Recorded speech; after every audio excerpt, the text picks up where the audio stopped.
अरविंद केजरीवाल जी की सरकार के लिए बच्चों की शिक्षा सबसे बड़ी प्राथमिकता रही।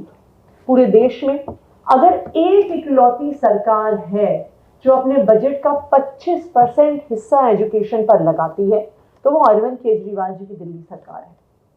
सब जानते हैं कि देश भर में सरकारी स्कूलों का क्या हाल है।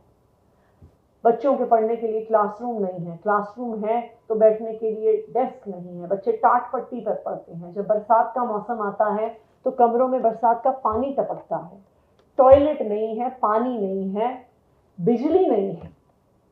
दिल्ली के भी सरकारी स्कूलों का 2015 से पहले यही हाल था। दिल्ली में क्लासरूम्स की कमी थी, क्लासरूम्स में डेस्क नहीं होते थे, ब्लैक बोर्ड टूटे हुए होते थे। दिल्ली के कई हिस्सों में, खासकर डेंसली पॉपुलेटेड एरियाज में, कई ऐसे स्कूल थे जहां पे एक क्लासरूम में 150 बच्चे पढ़ते थे।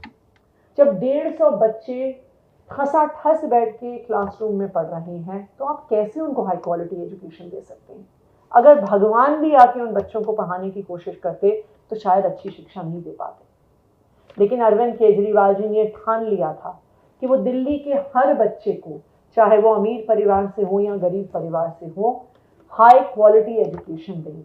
प्राइवेट स्कूल के बराबर अच्छी शिक्षा सरकारी स्कूल में देंगे। और 2015 से कवायद शुरू हुई दिल्ली के सरकारी स्कूलों को वर्ल्ड क्लास इंफ्रास्ट्रक्चर देने की, दिल्ली के सरकारी स्कूलों का इंफ्रास्ट्रक्चर एक्सपैंड करने की। 2015 में दिल्ली के सरकारी स्कूलों में कुल मिलाकर 24,000 कमरे थे। इसका मतलब क्या हुआ? इसका मतलब हुआ कि 1947 जब से हमारा देश आज़ाद हुआ तब से लेके आज तक इतनी सरकारें आई, लेकिन उन्होंने सिर्फ 24,000 कमरे बनाए।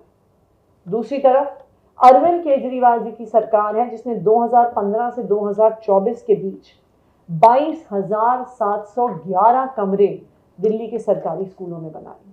और ना सिर्फ कमरे बनाए हैं बल्कि वर्ल्ड क्लास इंफ्रास्ट्रक्चर दिया है। आज आप दिल्ली के सरकारी स्कूलों को देखिए तो उनकी बिल्डिंग प्राइवेट स्कूलों को पीछे छोड़ देती है। सरकारी स्कूलों में स्मार्ट बोर्ड्स हैं, बढ़िया लैब्स हैं, लाइब्रेरीज हैं, मल्टीपर्पज हॉल्स हैं, स्पोर्ट्स फैसिलिटीज हैं, अच्छे डेस्क हैं। आज दिल्ली के सरकारी स्कूलों में पढ़ने वाले बच्चे प्राइवेट स्कूलों से बेहतर इंफ्रास्ट्रक्चर पा रहे हैं। ये इंफ्रास्ट्रक्चर का एक्सपेंशन अभी भी खत्म नहीं हुआ है।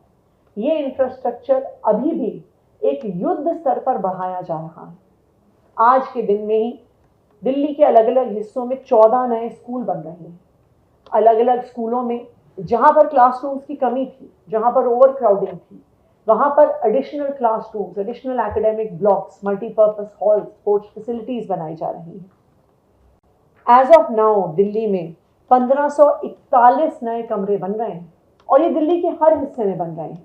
रोहिणी, सुंदर नगरी, मुस्तफाबाद, ईस्ट विनोद नगर, द्वारका, मयूर विहार, झड़ोदा कला, किराड़ी, सीमापुरी, मैदानगढ़ी, रघुबीर नगर, टैगोर गार्डन, आया नगर, दिल्ली के हर हिस्से में ये इंफ्रास्ट्रक्चर का एक्सपेंशन जारी है। और शायद यही कारण है कि अरविंद केजरीवाल जी के काम को रोक नहीं सकते। अरविंद केजरीवाल जी जैसे अच्छे स्कूल नहीं दे सकते, अरविंद केजरीवाल जी जैसा world class infrastructure government schools में नहीं दे सकते। इसीलिए केंद्र सरकार ने, भारतीय जनता पार्टी शासित केंद्र सरकार ने अरविंद केजरीवाल जी को जेल में डाल दिया है। लेकिन मैं दिल्ली के लोगों को ये बताना चाहूंगी कि अरविंद केजरीवाल जी की सरकार दिल्ली के बच्चों को हाई क्वालिटी एजुकेशन देने के लिए प्रतिबद्ध है। चाहे भारतीय जनता पार्टी ने अरविंद केजरीवाल जी को जेल में डाल दिया, चाहे भारतीय जनता पार्टी ने मनीष सिसोदिया जी को जेल में डाल दिया, लेकिन दिल्ली के बच्चों को, दिल्ली के सरकारी स्कूलों को अच्छा इंफ्रास्ट्रक्चर देने का काम जारी है और जारी रहेगा।